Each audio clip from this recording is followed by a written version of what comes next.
Day 2 of my 30-day project to finish my family history. So yesterday I introduced to you guys that I was going to do this. I was going to make this family history book in 30 days and like really finish it in time for Thanksgiving to give out to family. That was the plan. So after I made that video, I was like, okay, let's get started. Let's see where you are. And I start looking at my books, looking at my folders.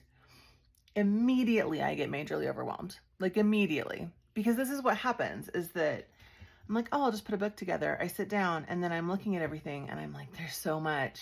There's just so much. So following Overwhelm, I get discouraged because I'm like, I can't do this in 30 days. This is ridiculous. I don't even know what I'm doing. I'm not going to do this. But that's part of the reason I told you guys I was going to do this, because I need the accountability. After the wave of overwhelm and panic, I was like, okay, what can you do and what would be the best solution?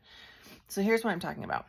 So the family history book that I want to work on is for the side of my family. I have all of the ancestors. They have their own ancestor folders based on like the index numbers. So I went in and I looked at, okay, who's been identified and who do I have stuff for? And there's 101 people, not counting this root person that I'm not including. Because this is for, I don't know, he's still living. I'm not going to include him in this one. So it's going to start with this index number 2, and it's going to include all these people. So there's 101 people here. Okay. Again, super overwhelming. It says 127 only because that's the index number, but there's 101 of these folders. So as I'm sitting there and I'm thinking, okay, great. So in the next 30 days, I'm just going to create 101 full ancestor profiles for people. Panic, panic, panic. But I've already done some work. And then I was like, what are you really doing? Are you really going to create a full book for each of these 101 people? No, because it's just too much. And I know that from the other books that I've done, because by the time you get to a certain point in your generations, you're like creating volumes of books. This is one of the books that I did. So it's the same side. And this is just like one of the volumes, right? Because each person has so many pages. And this book only has only has 5 people in it. And it's this many pages. So if I'm thinking about 101 people, it gets really overwhelming. So I was looking at this, and then I was thinking about that family history book, the family reading book I recently made for a different part of my family, which is this one. And the whole point of this is that each person only got 2 pages. They got a page that had basic information, and then a page with their photo family tree. And this book ended up being super skinny, and I don't need it to be this skinny, but people really liked this format because it was really easy to understand that each spread was a new person. It said what the relationship was. It had the information that I had on them. It had some basic visuals to help you understand their family, but it wasn't overwhelming.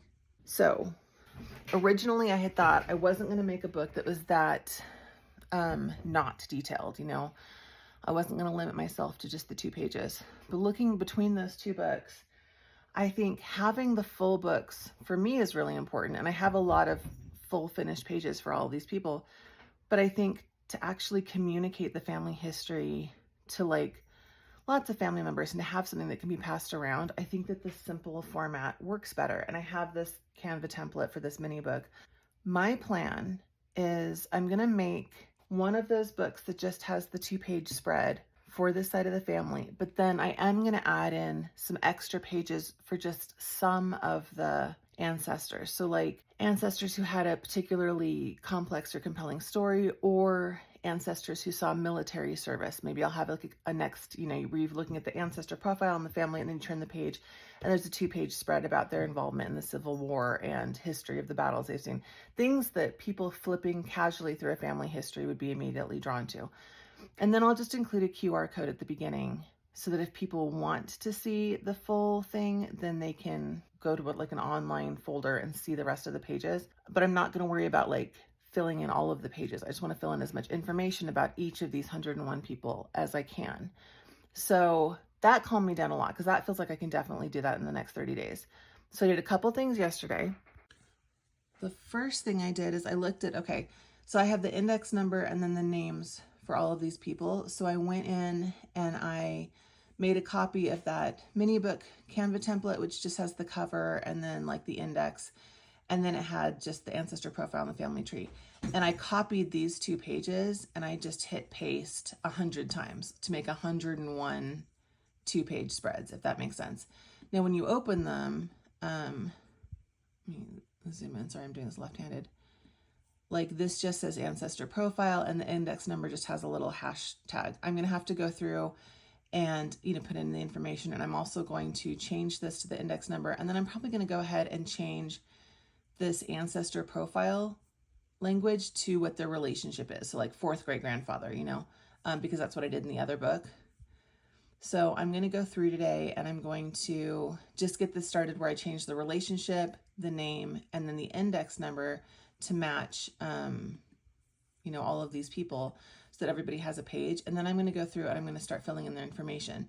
The other thing I did is I made this audit sheet with all of the index numbers for like the basic facts that I would like to include in this 1-page profile. So I've got name, birth date, birth location, father's name, mother's name, school name, marriage date, marriage location, military service, immigration date and location, a census, occupation, death date.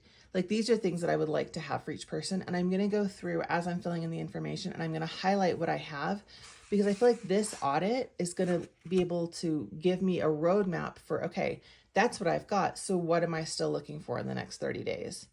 So I think that'll just help me stay on track.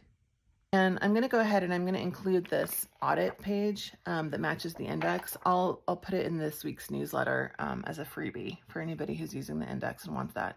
I was going to send the newsletter out today, but maybe I'll send it out tomorrow just to give people a chance to see the video. And then if you want that, make sure that you're on the email list. If you're not, then go to familytrenotebooks.com and you'll see the link for the email list in the menu up top. Hopefully, I'm going to work on this today, and then by tomorrow, I should have the book started where everybody's got a page that I can start adding things to, and I should have at least made some progress with the audit, if not finished it, so that I can be like, okay, who's missing a death date and location? Like, who doesn't have military service that seems like they should have military service?